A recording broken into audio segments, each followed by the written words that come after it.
Hey guys, I decided to kind of stop in before I go and get a facial because I really need one. I haven't had a facial in like a few months. Anyway, that's not the topic of this video. So basically, I wanted to give you guys kind of an update on what's been going on since I got my license. So as you all know, if you don't, that means that you didn't watch the video. But I got licensed December 27th. So right after that, I had submitted my cover letter and my resume to a few schools. One being the school that I went to study for my program at, and then the other one was close by my job.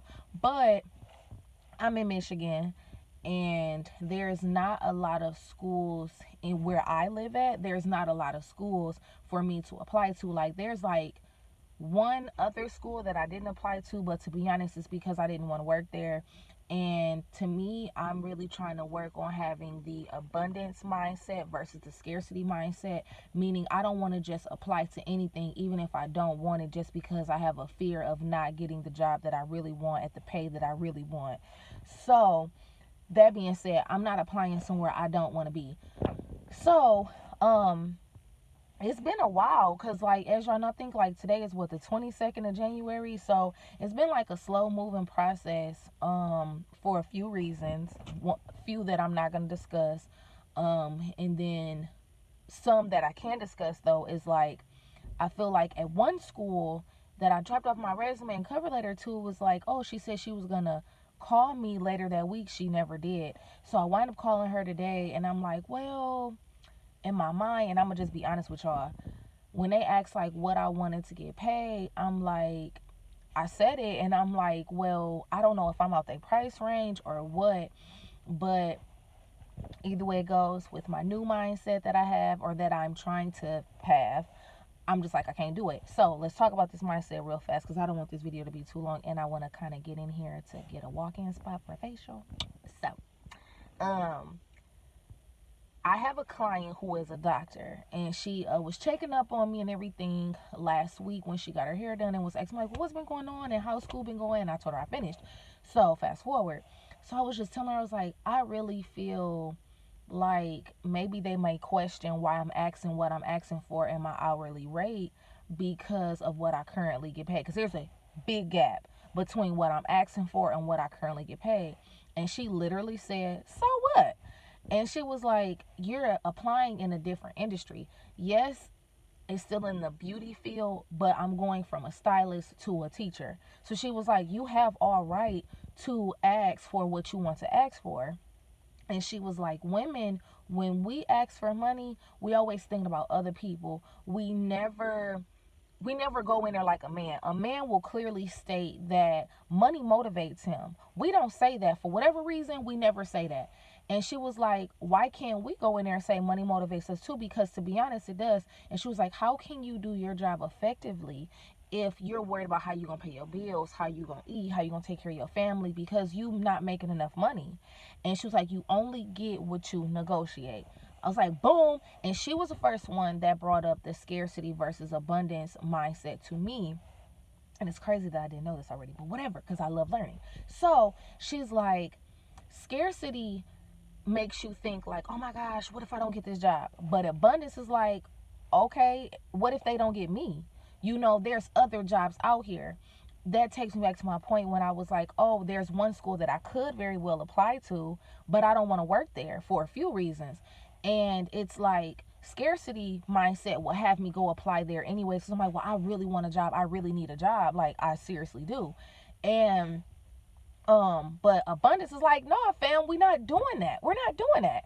So I was like, well, how do you negotiate pay rate? And she said, first of all, and I'm telling y'all this so that y'all can do it too, is one, you want to do study on your market or study on like where you're working at, and like say, okay, what's the average going rate for my state? So I did that, and then I also did a study for the United States of like what's the average income of a cosmetology instructor. These things you can look up on Google, which they'll bring up like, I think websites like salary.com or something like that, Glassdoor, and I think LinkedIn, and there's a few other ones that will tell you like, kind of give you a ballpark range or average of what people in your industry are making on a yearly basis.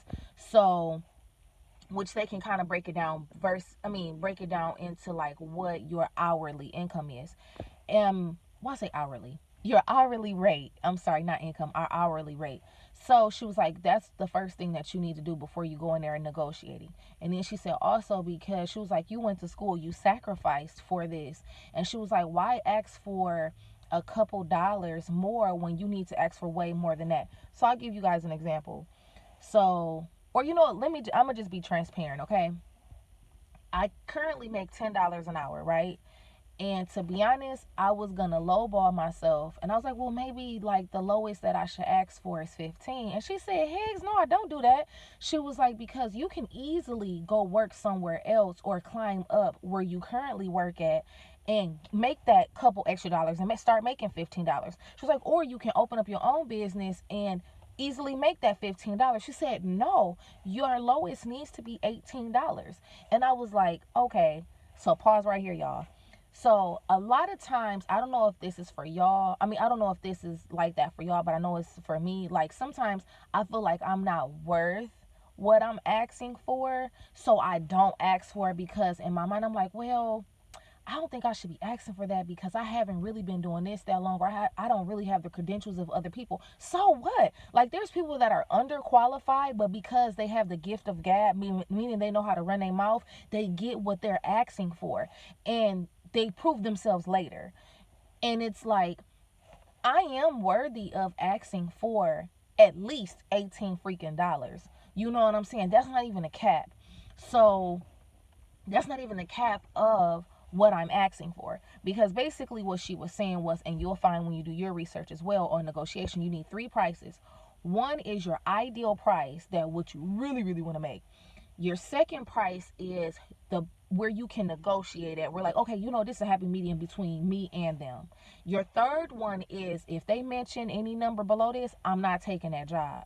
So abundance mindset will say, if they say, okay, $9, and I'm like, bro, no, what? No, we're not going below that. So in my case, 18. If they go below 18, I'm not taking it. Scarcity, like, okay, I'm gonna take it anyway. I'm gonna take it anyway, because what if I don't get another job? No, ma'am, don't think like that. Then she said, you need to know your industry. You want to know, like I said, what they're getting paid, and then talk about yourself, like how I have a degree, as you all know. I went to school, so I have licenses. I am also currently and always investing in my craft, investing in my skill, and I still work in the field, so I am of value to someone. Then she also said, which is very important, because I'm gonna close the video out with this because I don't want it to be too long. She said, sometimes there are some jobs that are worth more value in relationship than in money. Meaning, sometimes the money might not be great, but it's the relationship that will cost more in the end, because a lot of times the relationship that you have with someone can propel you or push you into another door that causes you to make more money and creates more opportunity for you. So she was saying, like, when you talk to them, don't just talk about yourself so much that you don't ask them questions, like asking them, are there any opportunities for growth? Do they give pay increases or pay raises like throughout the year, or is their pay based on level of experience? I mean, like, how many years you have in this industry doing what you're doing to request whatever hourly rate that you're requesting at. And she said those are things to take into consideration, because she said sometimes people will, and I know I've done it before in my career, not even knowing what I was doing, was I would sacrifice what I was getting paid hourly for the experience, whether it was the hands-on experience or the knowledge that was given to me by who I was working under. So I had to tell you about that later, child, because I was broke. I'm still kind of broke, but back then it was a whole, ooh, child, it was scarce. But anyway, so she was like, once you know that and you know about the company, then you're like, okay, you can make a better decision. Okay, like, is it worth me taking a pay cut, as some people may say, or is it worth me walking away from because it's not worth it? And a lot of places, they want to compromise you in pay and compromise you in opportunities that they'll create for you. So I'm encouraging you all to study the scarcity mindset versus the abundance mindset. I believe that that's why my business failed when I was on my own, because I did have the scarcity mindset. When you have a certain mindset, that's how you go forth in your business. That's how you tailor everything. And one lady, y'all need to watch this video. I'm gonna link it below, by Dr. Faith, and she explains it perfectly.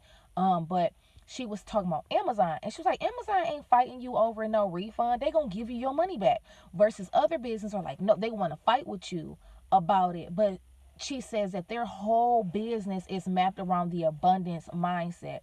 We as believers in Christ should have the abundance mindset. We shouldn't have a scarcity mindset, because to be honest, the scarcity mindset is a reflection of us not knowing who we are in Christ, and not knowing that God is our Father, and He's the author and creator of everything. So He already knows how it's going to go. He has abundance. He don't have no scarcity. He's not even a lack of resources. He is very innovative. He's very creative. So for someone that doesn't have any, like, you think his children are supposed to too. So think about that. I'm going to link the video below, and let me know what y'all think. I'll see y'all soon. Hopefully the next time I see y'all, I got a job. Anyway, if I don't, I still got a job, but I just want another job. But anyway, y'all get it. So I'll see y'all soon. Bye.